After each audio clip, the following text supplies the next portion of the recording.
দর্শক, অন্তর্বর্তীকালীন সরকারের উপদেষ্টারা কি সমন্বয়কদের চেয়ে বেশি ক্ষমতাশীল হয়ে গেল নাকি? সমন্বয়কেরা একথা কেন বলছি আপনারা জেনে থাকবেন। সংস্কৃতি বিষয়ক মন্ত্রণালয়ের উপদেষ্টা সরোয়ার ফারুকী তিনি যেদিন শপথ গ্রহণ করেছিলেন, সেদিন তার শপথ গ্রহণের কিছুক্ষণ পরেই কিন্তু তার পদত্যাগ দাবি করেছিল। কারণ ফারুকীর বিরুদ্ধে কিছু অভিযোগ ছিল যে ফারুকী নাকি ফ্যাসিস্টের দোসর, ইসলাম বিদ্বেষী, তারপরে সমকামী প্রমোটার বা লিটনের ফ্ল্যাটের প্রবক্তা তিনি, এটাও বলা যায়। তো সেই ফারুকীর ব্যাপারে কিন্তু রাজনৈতিক অঙ্গন থেকেও পদত্যাগের দাবি উঠেছিল। ইসলামিক বক্তারা যারা ছিলেন তারা কিন্তু আলটিমেটামও দিয়েছিলেন এই ফারুকীর পদত্যাগের দাবিতে। কিন্তু এখন দেখা যাচ্ছে সেই ফারুকী তার মন্ত্রণালয়ের অধীনে বিভিন্ন ধরনের কার্যক্রমে অংশগ্রহণ করছেন। তার মানে কি হলো, ফারুকীর পদত্যাগ এখনো হয়নি, আর হবে কিনা এটাও সন্দিহান। কারণ যে সব জায়গা থেকে ফারুকীর পদত্যাগের জন্য দাবি উঠেছিল তারা কিন্তু এখন একদম চুপ হয়ে গেছে।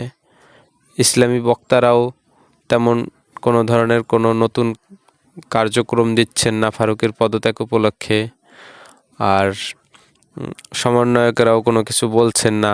যেখানে সমন্বয়ক সার্জিস এবং হাসনাত এরা কিন্তু রীতিমতো একটা হুমকির মতো দিয়েছিলেন যে ফারুকীকে পদত্যাগ করানোই হবে। এখন কিন্তু তারা আর সেই হুমকি ধামকি কিছুই দেখা যাচ্ছে না। ফারুকীকে নিয়ে সেই সমালোচনাটাও কিন্তু থেমে গেছে। তার মানে ফারুকী কি আসলেই সমন্বয়কদের চেয়ে বেশি শক্তিশালী হয়ে গেল কিনা, বা সমন্বয়কেরা কি ফারুকীর কাছে ধরাশয়ী হয়ে গেল কিনা, এই প্রশ্নটা কিন্তু থেকে যায়। তারপরে দেখেন, এই ফারুকী যে ধরনের কার্যক্রম আগে করেছে, সেটাতে তাকে ফ্যাসিস্টের দোসর বলা বা ইসলাম বিদ্বেষী বলা, এই যে ব্যাপারগুলো, এটা কি তাহলে ভুল, বা এটা কি কেউ মিথ্যা বলেছেন? তাছাড়া ফারুকীকে যখন উপদেষ্টা পরিষদে নিয়োগ করা হয়, তখন কি উপদেষ্টা পরিষদে তাকে নিয়োগ করা হবে এই ব্যাপারে কোনো আলোচনা হয়নি?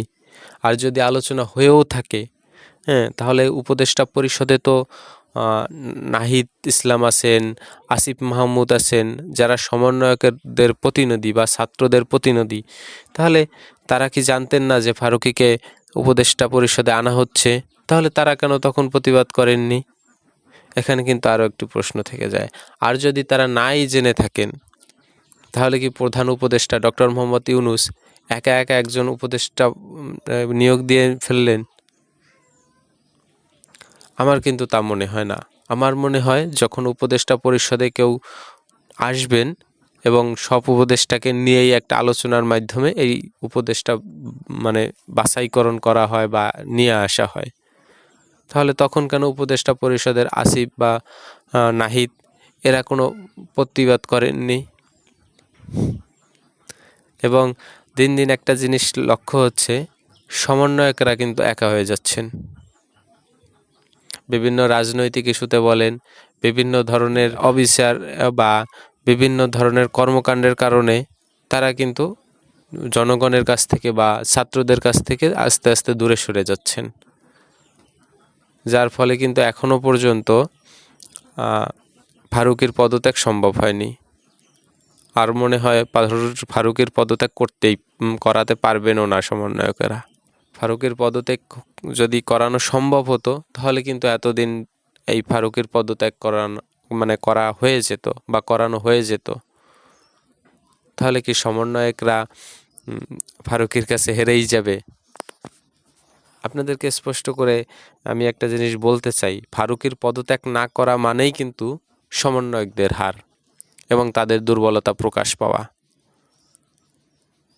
তো দর্শক, যে মানুষটা ইসলাম বিদ্বেষী বা যে মানুষটা ফ্যাসিস্টের দোসর, যার অনেক কার্যক্রম আম, মানে সমালোচনার জন্ম দিয়েছে, তিনি একজন পরিচালকও কিন্তু। তো সে কিন্তু পশ্চিমা বিশ্বের যে সংস্কৃতিটা আছে সেটাকে কিন্তু বাংলাদেশে অনেক জায়গায় তুলে ধরার চেষ্টা করতেছেন।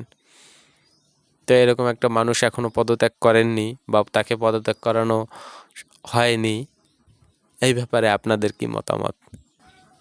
তো দর্শক, আপনাদের মতামত জানাবেন, কমেন্ট করবেন, আপনারা এই ব্যাপার নিয়ে কি চিন্তা ভাবনা করতেছেন সেটা অবশ্যই জানাবেন।